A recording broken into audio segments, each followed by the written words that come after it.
Sasa awali, msikilizaji, rais wa Marekani Donald Trump alikuwa ameonya kwamba Marekani inaweza kuifuta kabisa miundombinu ya nishati ya Iran iwapo njia muhimu ya usafirishaji mafuta, yani mlango wa bahari wa Hormuz, haitafunguliwa ndani ya saa 48.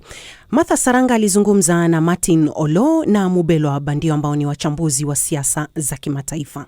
Ni mabadiliko ya, nafikiri ni namna pekee ambayo naiona ni mabadiliko ya namna ambavyo mtu anaweza akashika mpini katika vita hii. Iran ameonyesha wazi kwamba anaweza akashindwa katika majengo yatakayoporomoka, lakini na yeye ametambua kwamba kama nikishikilia vizuri sehemu ya Strait of Hormuz, nakuwa nimeshikilia siasa yote, sio tu Mashariki ya Kati na dunia, na anaweza ikabadili mfumo. Kwa hiyo naiona kama namna ambayo serikali ya Marekani inatapatapa kuweza kuondoka katika hii aibu ambayo imekaribia, na Iran sasa wametambua kwamba ndicho kitu pekee walichonacho ambacho wakishikilia vizuri basi wanaweza wakakamata ushindi wa aina fulani katika vita hii. Martin Olo Mubelo anasema kwamba anaona Marekani kitapatapa katika namna ya kuikwepa aibu, lakini Iran imejibu kwa kusema itaharibu mitambo ya nishati inayohusiana na Marekani Mashariki ya Kati kwa kiwango ambacho hakitengenezeki. Unaona kijeshi Iran ina uwezo wa kutekeleza tishio hili? Bila shaka, nafikiri tumeona Iran ikiwa na nguvu zaidi ilivyodhaniwa. Vita hivi vilivyoanza, nafikiri Marekani na Israeli walidhani ya kwamba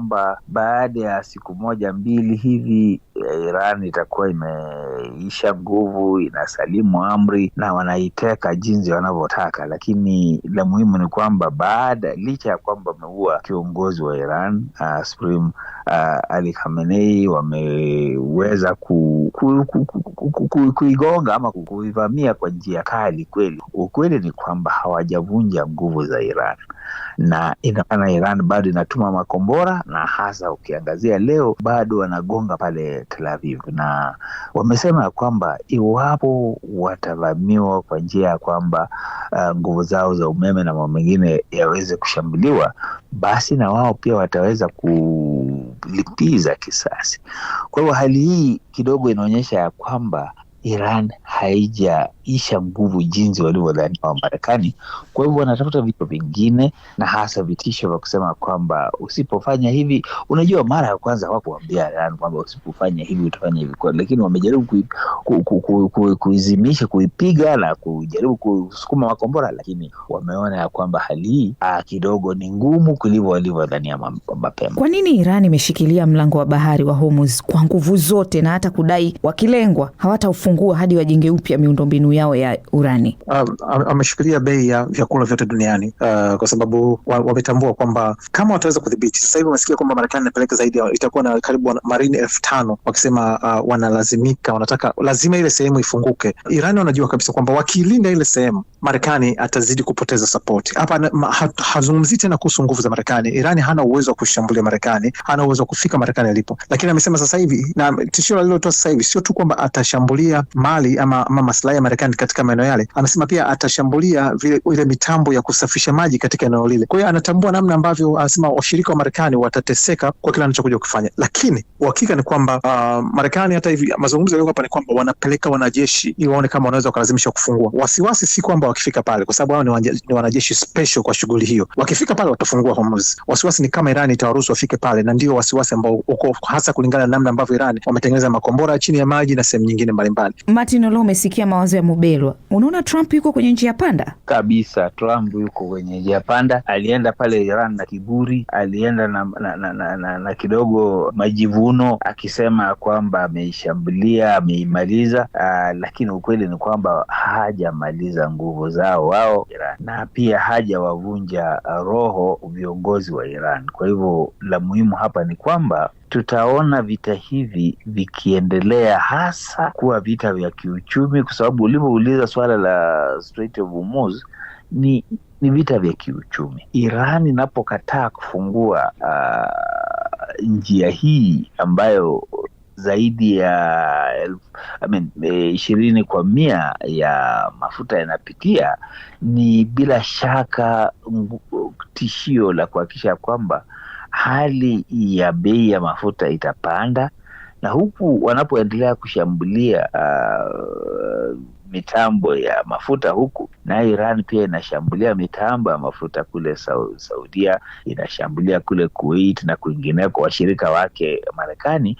basi ina maana ya kwamba punde si punde wote tutakuwa katika hali moja.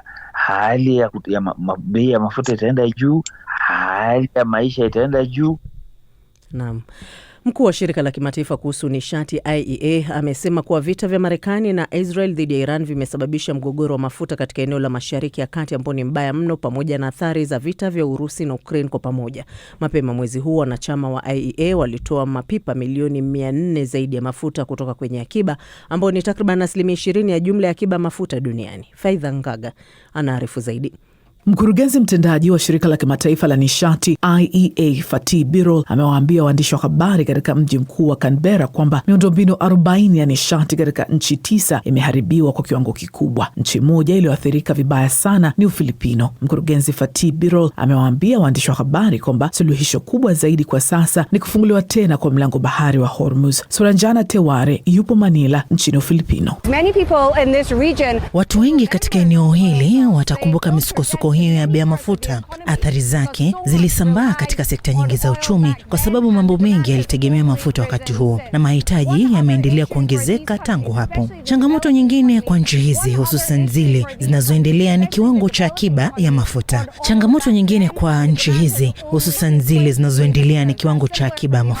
Ufilipino ina takriban akiba ya siku 20 tu. Hii ni sawa kwa nchi nyingine zinazoendelea, ilhali nchi zilizoendelea zaidi kama Japan na Korea Kusini huwa na akiba kubwa zaidi. Japan imesema ina akiba ya mafuta inayoweza kudumu kwa zaidi ya siku 200.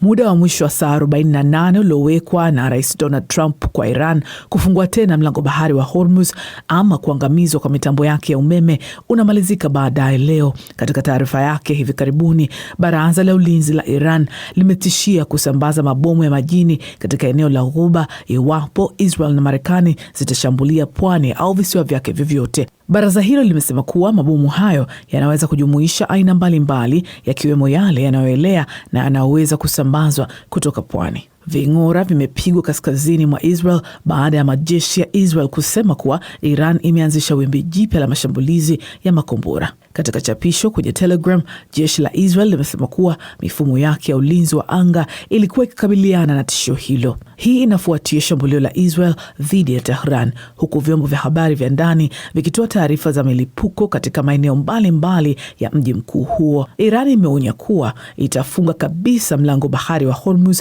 iwapo Marekani itatekeleza tishio la Rais Donald Trump la kuangamiza kabisa mitambo yake ya umeme. Luteni Kanali Ibrahim Zulfagari ni msemaji wa jeshi la Iran. Iwapo vitisho vya Marekani kuhusu mitambo ya nishati ya Iran vitatekelezwa, hatua zifuatazo za adhabu zitatekelezwa mara moja. Mitambo yote ya nishati pamoja na miundombinu ya nishati na ya teknolojia ya habari na mawasiliano ya utawala wa Kizayuni italengwa kwa ukubwa. Aidha, kampuni zote zinazofanana katika eneo hili ambazo zina wanahisa wa Marekani zitaharibiwa kabisa. Wakati haya kijiri, kiwanda cha kusafisha mafuta cha Dangote kilichopo nchini Nigeria kimesafirisha nje karibu tani 500,000 za mafuta kwenda katika nchi 5 za Afrika. Hatua hii inatokana na kuongezeka kwa mahitaji kufuatia usumbufu katika mlango bahari wa Hormuz. Kituo hicho kinachomilikiwa na tajiri mkubwa zaidi barani Afrika Aliko Dangote kimesema kuwa shehena 12 zimesafirishwa kwenda Ivory Coast, Cameroon, Tanzania, Ghana na Togo kupitia wafanyabiashara wa kimataifa. Kiwanda hicho kina uwezo wa kusafisha zaidi ya mapipa 600,000 ya mafuta kwa siku. Msemaji wa kampuni hiyo anasema kuwa serikali zaidi za Afrika zinatafuta usambazaji wa mafuta hayo. Na serikali ya Tanzania nayo imeagiza kuundwa kwa timu maalum itakayoshirikiana na vyombo vya ulinzi na vile vya usalama ili kufuatilia kwa karibu usafirishaji na usambazaji wa mafuta nchini humo pamoja na kuepuka athari za kupanda kwa nishati hiyo muhimu. Sasa kulingana na waziri anayeshughulikia sekta ya nishati Deogracius Ndejebi, hatua hii itahusisha kuhakikisha kwamba hakuna maeneo ya mafuta yanayoficha mafuta kwa lengo la kusubiri bei kupanda duniani. Ronald Sonyo anaripoti kutoka mjini Dodoma.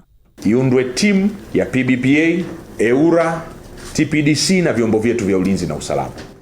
Kwa muda sasa, serikali ya Tanzania imekuwa ikisisitiza kwamba ina hifadhi kubwa ya mafuta, ingawa inahofia kwamba iwapo mgogoro katika eneo la Mashariki ya Kati utaendelea, uhaba wa mafuta huenda ukaanza kuonekana. Waziri wa nishati nchini Tanzania, Deogratias Ndejembi, anasisitiza kwamba kuundwa kwa timu maalum itakayohusisha vyombo vya ulinzi na usalama ili kufuatilia usafirishaji wa mafuta na kuhakikisha meli zote zilizoagizwa kuleta mafuta nchini zinafika na kushusha mzigo wake kwa wakati.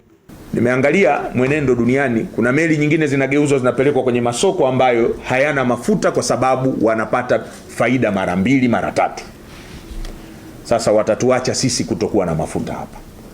Sasa katika hili iundwe timu ya PBPA, EWURA, TPDC na vyombo vyetu vya ulinzi na usalama kuhakikisha tuna track meli hizi kwamba mzigo wote uliodhamiriwa kuja Tanzania unafika Tanzania kwa wakati.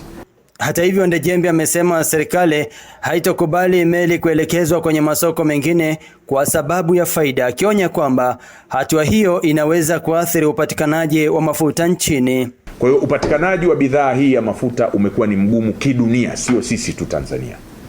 Lakini kwa jitihada kubwa na maelekezo ya Mheshimiwa Rais wetu tumeweza kuhakikisha kwamba tunapata mafuta wakati wote.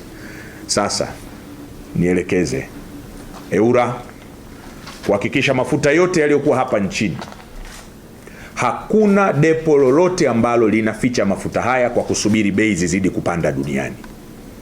Hakikisheni wakati wote mafuta yanapatikana kuanzia Dar es Salaam mpaka Kierwa. Sitarajii kuona watu wakisema hawana mafuta wakati madepo yana mafuta.